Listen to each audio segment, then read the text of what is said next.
Do you need more master rank but can't be bothered with guiding lands leveling or tempered monsters? Have a seat. I've got a comfy way to pump up those numbers. What's good, lads? I'm Symmetry, and here's a neat little strategy. I've been teaming up with my good friend and master of the duck art, Ceph, to bring you an incredibly efficient way of increasing your master rank during this new festival.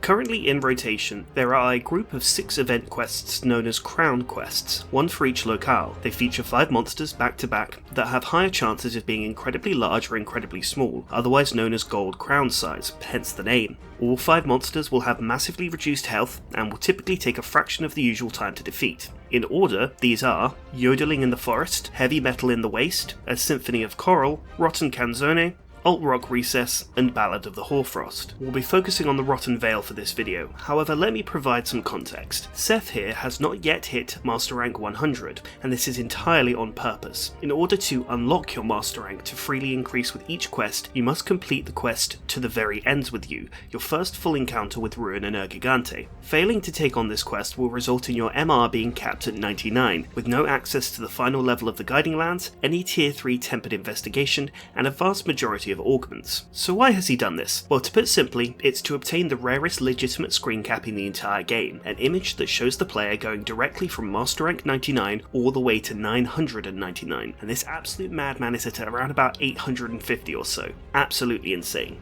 So why Rotten Canzone? Why not the quests that specifically outline a boost in Master Rank, such as We Three Kings? Why not the Guiding Lands? There's a very easy answer to this, and it is efficiency. We do not have access to Tier 3 Tempers in the Guiding Lands, and We Three Kings takes around about 12 minutes on a really good run, and 16 to 17 on an average run.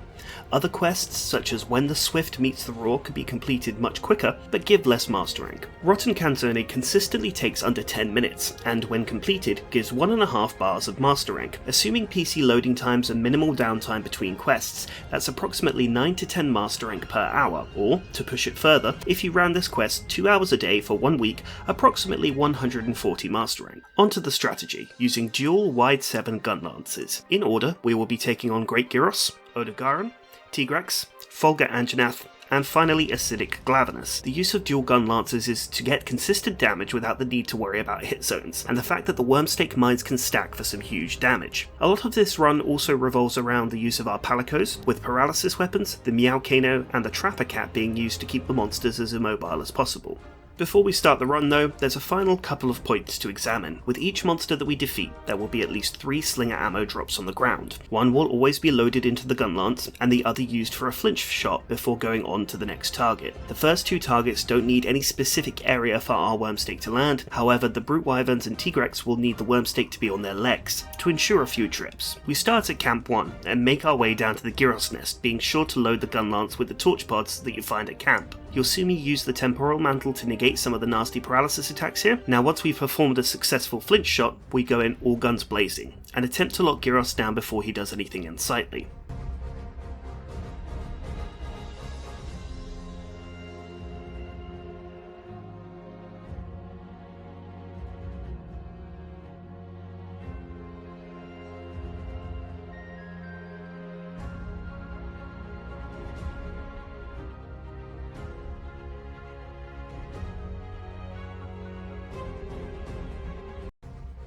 Before 2 minutes have passed, Great Gyros is down, and Odogaron should be passing by the area next to us.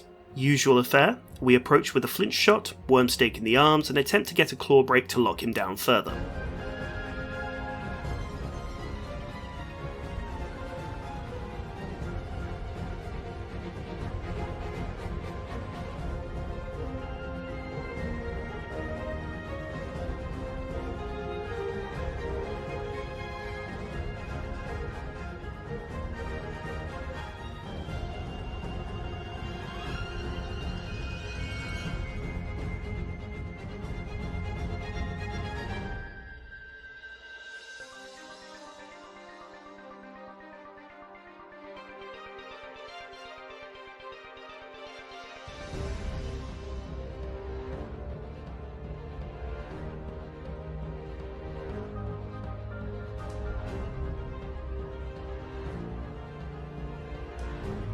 Before long, Odogaron is down, and it's back up top to meet with Tigrex.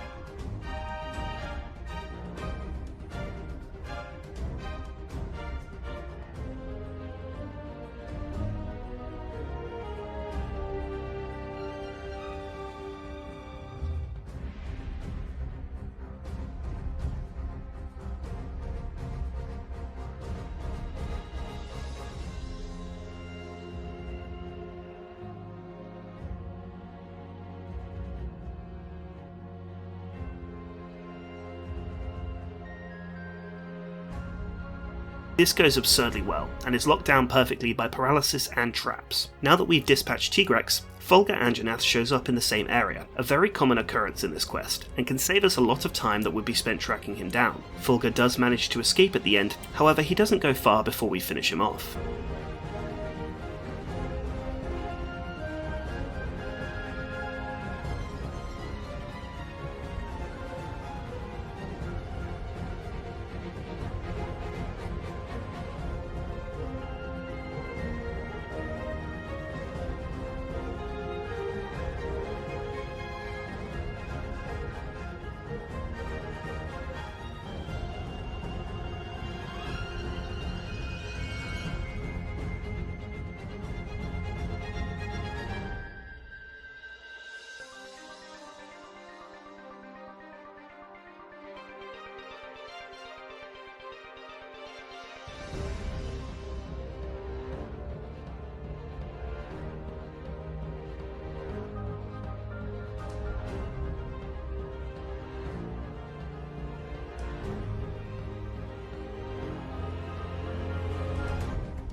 Finally, Acidic Glavenus. This was an incredibly messy fight, and we were unlucky with the incredibly inconsistent spawn. What I would recommend is that it's best to go for the central camp after Fulgur is defeated, and pick up some tracks as soon as possible. That way you'll be able to see where Acidic Glavenus is on your map, and adjust your strategy accordingly. Nevertheless, a couple of close calls later and Acidic is down.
The final time, 8 minutes 57 seconds. Sub 9. That's an average of about 1 minute 48 per monster, and I'm pretty sure that this can go even faster. And there you have it. Quick and easy master rank ride for those of you who want a varied hunt.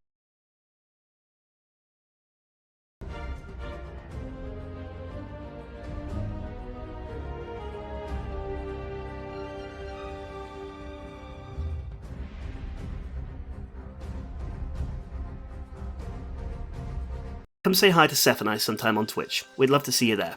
Later.